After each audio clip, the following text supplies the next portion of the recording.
საქართველოსა და ევროკავშირს შორის უვიზო მიმოსვლის ბედი 8 რეკომენდაციის შესრულებაზეა დამოკიდებული. ბრიუსელიდან ეგრეთ წოდებულ საგარეო საქმეთა მინისტრს წერილი გამოუგზავნეს. თუ ქართული ოცნება უგულებელყოფს მოწოდებებს, ქვეყანა დაკარგავს ვიზა ლიბერალიზაციის მონაპოვარს. განსაზღვრულია კონკრეტული ვადა 31 აგვისტო. პირველი ყველაზე მნიშვნელოვანი პუნქტი უკავშირდება იმ კანონმდებლობის გაუქმებას, რომელიც ქართულმა ოცნებამ ადამიანის ფუნდამენტური უფლებებისა და თავისუფლების შესაზღუდად მიიღო. ეს კანონები მთლიანად ეწინააღმდეგება ევროპულ სტანდარტებსა და საქართველოს ევროკავშირში ინტეგრაციას შეუძლებელს ხდის. ამასთან არის კიდევ 7 პუნქტი, რომელიც რეჟიმმა უნდა შეასრულოს.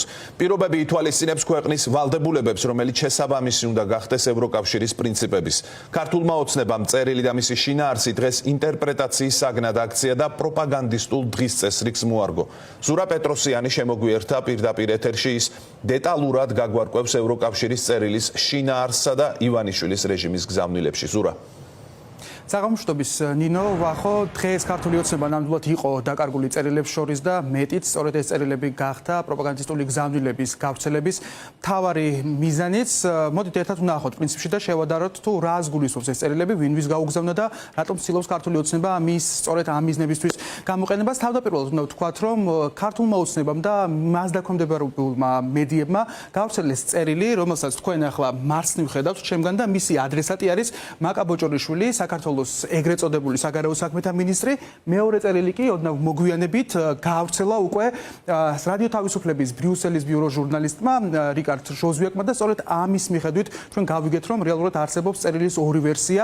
თავად ჟურნალისტი ამბობს, რომ პირველი წერილი იყო დრაფტი, რომელიც მანამდე იყო შექმნილი, ანუ ეს იყო დოკუმენტი, რომელიც არ უნდა ქონოდა ქართულ ოცნებას, თუმცა მოგვიანებით ქართულმა ოცნებამ და მისმა მედიამ სწორედ ამ დოკუმენტის პირველი ვერსია გაავრცელა. რა არის მთავარი განსხვავება და რატომ სპეკულირებს ახლა ამ წერილებით ქართული ოცნება? სპეკულაციის მთავარი საგანი არის სწორედ თარიღი. ანუ ქართული ოცნება მის ამომრჩეველს და ზოგადად საქართველოს მოქალაქეებს უმტკიცებს, რომ ამ დოკუმენტში არ არის გაწერილი თარიღი თუ როდემდე უნდა მოხდეს 8 პუნქტიანი გეგმის შესრულება. არადა თუ კარგად დავაკვირდებით რადიო თავისუფლების ჟურნალისტის მიერ გავრცელებულ დოკუმენტს, აქ პირდაპირ არის მითითებული, რომ აი ეს 8 პუნქტი უნდა იყოს შესრულებული აგვისტოს ბოლომდე. თუმცა ასეც რომ არ იყოს, თუ გავიხსენებთ კაია კალასის გუშინდელ ბრიფინგს, რომელიც საკმაოდ მძიმე იყო ჩვენი ქვეყნის პერსპექტივისთვის ზოგადად, კაია კალასმაც ევროკავშირის უმაღლესმა წარმომადგენელმა ღიად თქვა, რომ 31 აგვისტო არის ის დედლაინი, ანუ ბოლო დღე, როდემდეც უნდა იყოს შესრულებული აი ეს გზავნილები, ანუ 8 პუნქტი, რომელზეც ახლა დგას ფაქტობრივად ჩვენი ქვეყნის მომავალი და ბედი და მათ შორის ვიზა ლიბერალიზაცია. რა არის ეს 8 პუნქტი, ანუ რის შესრულებას ითხოვს ევროპელი პარტნიორები ჩვენგან და რამდენად რთული უნდა იყოს ჭეშმარიტად პროდასალური ხელისუფლებისთვის ამის შესრულება. მოდით ერთად გადავხედოთ ამ პუნქტებს და დავიწყოთ პირველით, რომელიც არის ყველაზე მნიშვნელოვანი, ეს არის ხელისუფლებამ უნდა უზრუნველყოს და დაიცვას საქართველოს ყველა მოქალაქის ფუნდამენტური უფლებები, მათ შორის შეკრების, გამოხატვისა და გაერთიანების თავისუფლება, პირადი ცხოვრების დაცულობის უფლება, ასევე საზოგადოებრივ ცხოვრებაში მონაწილეობის უფლება და დისკრიმინაციის აკრძალვა. ეს არის ყველაზე ფართო პუნქტი, რომელზეც ყურადღება ასევე გაამახვილა კაია კალასმა გუშინდელ ბრიფინგში და რატომ ესეც მნიშვნელოვანია, ვინაიდან სწორედ ამ პუნქტის დარღვევით მიმდინარეობს ყველაფერი ის, რაც ახლა ხდება ჩვენს ქვეყანაში, მათ შორის თუ გავითვალისწინებთ იმ რეპრესიებს, რომელიც ფაქტობრივად მმართველმა გუნდმა, ქართულმა ოცნებამ ამ შემთხვევაში აქცია ჩვენი ქვეყნის ყოველდღიურობად. ამიტომაც არის ნათქვამი ის, რომ პოლიტიკური პატიმრების თემა ასევე იყო სპეკულაციების საგანი დღეს. ქართულ ოცნებას ჯერა, რომ პოლიტპატიმრების თემა არ შედის ამ პირველ პუნქტში, რაც შეეხება თავად რეალობას და როგორ ხედავს ამას კაია კალასი და შესაბამისად ევროკავშირი, ის გულისხმობს, რომ სწორედ ამ პუნქტის დარღვევად შეიძლება განვიხილოთ ის, რომ საქართველოს 8 უმსხვილესი ოპოზიციური პარტიიდან 7 ამჯერად იმყოფება და ამჟამად იმყოფება ციხეში. რა წერია მეორე პუნქტში, ამასაც შევხედოთ, ეს პუნქტი უკვე ეხება ზოგადად კიდევ ადამიანის უფლებების დაცვას და რას მოითხოვს ამ შემთხვევაში ევროკავშირი ჩვენგან, რომ გავქმდეს უცხოური გავლენების გამჭვირვალობის შესახებ კანონი, ანუ რუსული კანონი, ასევე ოჯახური ღირებულებებისა და არასრულწლოვანთა დაცვის შესახებ კანონი. აი ეს მეორე პუნქტი გახდა დღეს ისევ და ისევ ქართული ოცნების მხრიდან პროპაგანდის გავრცელების მთავარ წყაროდ, ვინაიდან მმართველი გუნდი ამტკიცებს, რომ ევროკავშირი და ჩვენი სტრატეგიული პარტნიორები ჩვენგან, ანუ საქართველოსგან ითხოვენ სწორედ ეგრეთ წოდებული ტრადიციული ღირებულებების სანაცვლოდ ვიზა ლიბერალიზაციის დათმობას და მათ შორის პროპაგანდისტული მედიაც დღეს სწორედ ამაზე აპელირებდა, რომ მართველი გუნდი იცავს ტრადიციულ ღირებულებებს და პინის მეორე მხარეს დგას სწორედ ეგრეთ წოდებული ტრადიციული ღირებულებები. რა არის მესამე პუნქტი აი ამ დოკუმენტში, ამასაც შევხედოთ. მესამე პუნქტი უკვე ეხება საქართველოს საზღვრებს და ვალდებულებებს, რომელიც ჩვენს ქვეყანას აქვს აღებული სწორედ ასოცირების ხელშეკრულების თანახმად და ზოგადად ამის საფუძველზე მოხსეს ჩვენ 2017 წელს ვიზა ლიბერალიზაცია. ეს პუნქტი რომ არის ასევე კრიტიკულად მნიშვნელოვანი, ამაზეც იყო საუბარი მათ შორის დღეს, ვინაიდან თუ გავიხსენებთ ბოლოდროინდელ მოვლენებს, როდესაც ქართულმა ოცნებამ გაუხსნა საზღვრები მესამე ქვეყნებს, რომლებიც საფრთხეს წარმოადგენს არა მხოლოდ ჩვენთვის, არამედ ევროკავშირის წევრი ქვეყნებისთვის, რა თქმა უნდა, ამ საზღვრების დაცვა და უსაფრთხოება ევროკავშირისთვის არის ძალიან მნიშვნელოვანი. მომდევნო პუნქტები არის უფრო ტექნიკური ხასიათის, თუმცა მოკლედ გადავხედოთ, მაინც ეს არის ის, რომ საქართველოს უნდა უზრუნველყოს და გააძლიეროს ქმედებები, რომლებიც მიმართული არის თავშესაფრის მაძიებელთა და დასაბუთებული განცხადებების მიმართ. აქ იგულისხმება ის, რომ არ უნდა იყოს დარღვეული რეალურად ის პირობები, რაც არის ჩადებული ვიზა ლიბერალიზაციის სანაცვლოდ, რომ არის გარკვეული ვადები, სადამდე შეიძლება დარჩეს მოქალაქე ევროკავშირის ზონაზე და შემდეგ უნდა დაბრუნდეს. მომდევნო პუნქტებსაც შევხედოთ, ეს არის უკვე ის კანონები, რომელიც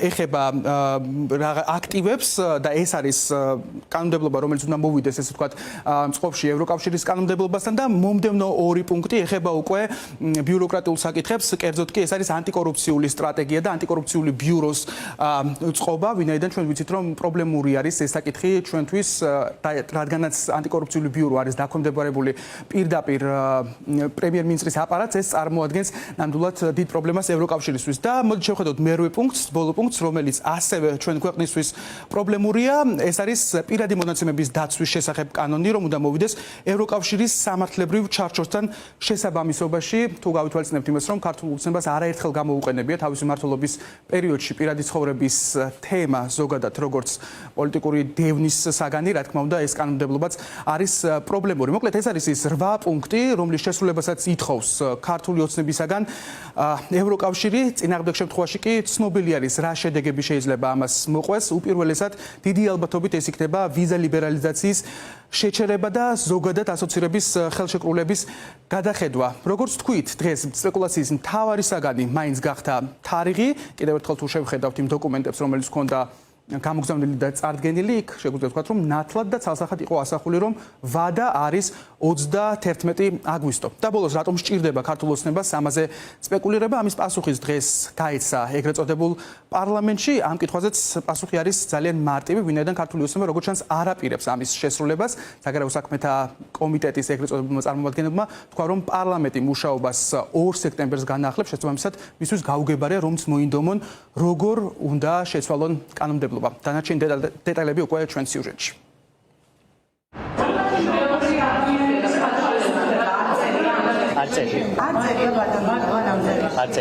რა წერია და რა არ წერია ბრიუსელიდან თბილისში გამოგზავნილ წერილში. ქართული ოცნებისთვის ეს დღეს განხილვისა და სპეკულაციების მთავარ საბაბად იქცა. თარიღი, პოლიტპატიმრების საქმეები და დრაკონული კანონების გაუქმება. ყველა ამ საკითხზე ივანიშვილის გუნდში ჯერჯერობით პასუხები არ არსებობს.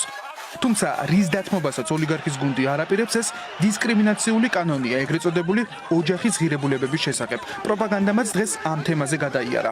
ოცნება საკუთარ ამომრჩეველს არწმუნებს, რომ ვიზა ლიბერალიზაციის თემა უმცირესობების უფლებებზეა მიბმული და დასავლელი პარტნიორებიც ევროკავშირთან დაახლოების სანაცვლოდ ეგრეთ წოდებული ტრადიციული ღირებულებების დათმობას მოითხოვენ.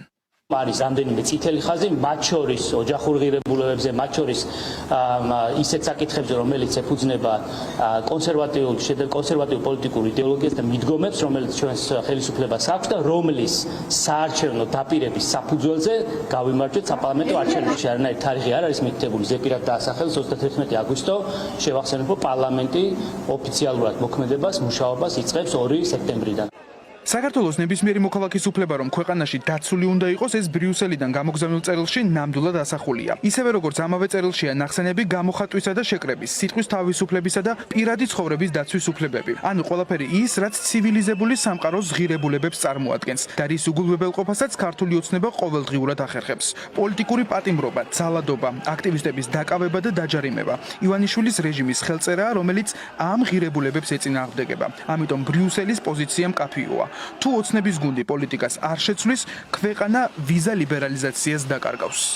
უვიზო მიმოსვლა ევროკავშირს აქვს მხოლოდ იმ ქვეყნებისთვის, რომლებიც პირნათლად ასრულებენ ვიზა ლიბერალიზაციის მოთხოვნებს. ბოლო ცვლილებების ფარგლებში დაამატეს კონკრეტული მოთხოვნა, რაც გულისხმობს ქვეყნის მიერ ადამიანის უფლებებისა და კანონის უზენაესობის პატივისცემას და საქართველოში ამ მიმართულებით კატასტროფული ეროზიის და პრობლემების პირობებში ევროკავშირს უბრალოდ არ დარჩა რესურსი, რომ თავის საგარეო ურთიერთობებში არ გადახედოს ამ საკითხს. უვიზო მიმოსვლა, რომელიც საქართველოსთვის 2017 წლიდან არის ხელმისაწვდომი პრივილეგია, რომელსაც მოსდევს ვალდებულებები. თქვენს ბრიუსელში და მკაფიო განმარტება მოაყოლეს, რომ ამ პრივილეგიების გაუქმება ქართველი ხალხისთვის არ არის ის, რაც სურს ევროკავშირს. თუმცა ვიზა ლიბერალიზაცია ვერ შენარჩუნდება თუ საქართველოს რუსული პოლიტიკის ჭრდილქვეშ დარჩება და ასოცირების ხელშეკრულების პირობებს უგულვებელყოფს. ევროკავშირში უკვე არის საჭირო ხმათა რაოდენობა ამ საკითხის გადასაჭრელად. სანქციების დაწესებისაგან განსხვავებით, უვიზო მიმოსვლის შეჩერებას მხოლოდ კვალიფიციური უმრავლესობის, ანუ არა 27, არამედ 15 ქვეყნის თანხმობა სჭირდება. თუ არც დემოკრატია გაქვს, თუ ღარიბი ხარ, თუ შენგან ჩასული ადამიანები რეგულარულად არიან ჩართული კრიმინალურ აქტივობაში, მაშინ ევროპელი პოლიტიკოსები ვერ აუხსნიან თავის მოქალაქეებს, რატომ უშვებენ ამ ქვეყნის მოქალაქეებს ისინი უვიზო. სხვათა შორის ჩვენთან რომ იყოს დემოკრატია, ჩემი აზრით, ჩვენი მოქალაქეები ზუსტად ისეთივე კითხვებს დაუსვებდნენ ივანიშვილის რეჟიმს, რატომ გაუღეს საქართველოს კარი ავღანეთის, სომალის და მსოფლიოს ყველაზე პრობლემური ქვეყნების მოქალაქეებს, რატომ მისცეს უვიზო მიმოსვლის შესაძლებლობა. უვიზო მიმოსვლა ევროკავშირთან რომ არ არის მხოლოდ მოგზაურობის საკითხი, იციან სპეციალისტებმაც. ათასობით ოჯახისთვის ეს საარსებო წყაროცაა, რადგან მოქალაქეთა დიდი ნაწილი ევროპის ქვეყნებში დროებითი სამუშაო საძიებლად ლეგალურად დადის. უვიზო მიმოსვლის შეწყვეტა გავლენას იქონიებს ქვეყნის საინვესტიციო პოტენციალზეც, რაც თავის მხრივ ქვეყნის ისედაც დაზიანებულ ეკონომიკას კიდევ უფრო მეტად დააზიანებს. ძალიან ხშირია თუნდაც აი კადრების გადამზადების მოკლევადიანი, თქვა რამოდენიმე კვირიანი, რამოდენიმე თვიანი ვორქშოპები, ტრეინინგები, რაც ყველაფერს გიმარტივებს ეს უვიზო მიმოსვლა, რომ შენ სწრაფად წახვიდე და ესწრო ამას, აიმაღლო კვალიფიკაცია ჩამოხვიდე. ქვეყანას როცა აქვს უვიზო კავშირი ევროპასთან, სხვა ქვეყანა ხარ, ანუ ყველას თვალში სხვა ქვეყანა ხარ, ტურისტისთვის, ინვესტორისთვის და ეხლა რო შევხედოთ პირიქით, როცა მთელ სოფლიოში წავა ნიუსი, რომ საქართველოს ჩამოერთვა ვიზა ლიბერალიზაცია, იმიტომ რომ ადამიანის უფლებები ფუნდამენტურად ირღვევა და ასე შემდეგ. ხო, რამდენად დააზიანებს ჩვენ ეკონომიკურ გარემოსაც. რას მოიმოქმედებს ქართული ოცნება? პროდასავლურ ოპოზიციაში ფიქრობენ, რომ ივანიშვილისთვის უკან დახევის დრო ამოწურულია. ამიტომ ოლიგარქის გუნდი ბრიუსელის მიერ მიცემულ დროში არაფერ შეცვლის, რაც ავტომატურად მხოლოდ ერთს ნიშნავს: ევროკავშირთან უვიზო მიმოსვლას საქართველოს შეუწყდება. ივანიშვილი აგრძელებს პერსონალური სანქციების თავის არიდებას ორბანის გამოყენებით და ასანქცირებს ქართულ ხალხს.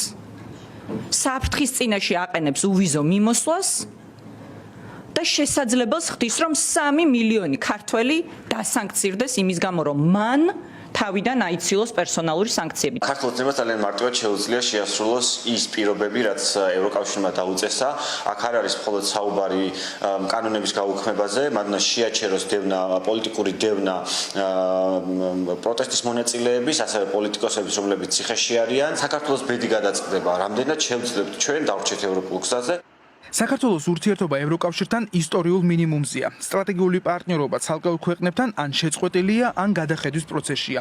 ესტონეთი ფორმულას უდასტურებს, რომ 8-პუნქტიანი დოკუმენტის შეუსრულებლობის შემთხვევაში მოითხოვენ უვიზო მიმოსვლის შეჩერებას საქართველოსთან. საქართველო-გერმანიის გაფუჭებულ ურთიერთობაზე ღიად საუბრობს პიტერ ფიშერიც. 2024 წლის დასაწყისიდან საქართველოს ევროკავშირს შორდება. აშკარაა, რომ ეს საქართველოს მთავრობის გადაწყვეტილებით ხდება. თან შორდება დიდი სისწრაფით ყველა ძირითად ასპექტში. ევროკავშირთან და გერმანიასთან ურთიერთობა დიდ კრიზისშია. ამ კრიზისიდან გამოსავლის გასაღები აქვს მხოლოდ საქართველოს. ჩვენ გავუგზავნეთ საქართველოს მთავრობას წერილი, რომელიც უვიზო მიმოსვლის რეჟიმს ეხება. არის ცალკეული პირობები, რომელთანაც ისინი თანხვედრაში უნდა მოვიდნენ. თუ ეს პირობები არ იქნება შესრულებული დათქმულ ვადებში, მაშინ მოგვიწევს შევაჩეროთ უვიზო მიმოსვლის რეჟიმი. ქართულ ოცნებას წერილიც და შესასრულებელი პუნქტებიც ბრიუსელიდან უკვე მიღებული აქვს. თარიღიც სპეკულაციების მიუხედავად კარგად არის ცნობილი. აგვისტოს ბოლო, ახლა არის დრო, რომელიც ქვეყანას უვიზო მიმოსვლის შეჩერებამდე აქვს მიცემული.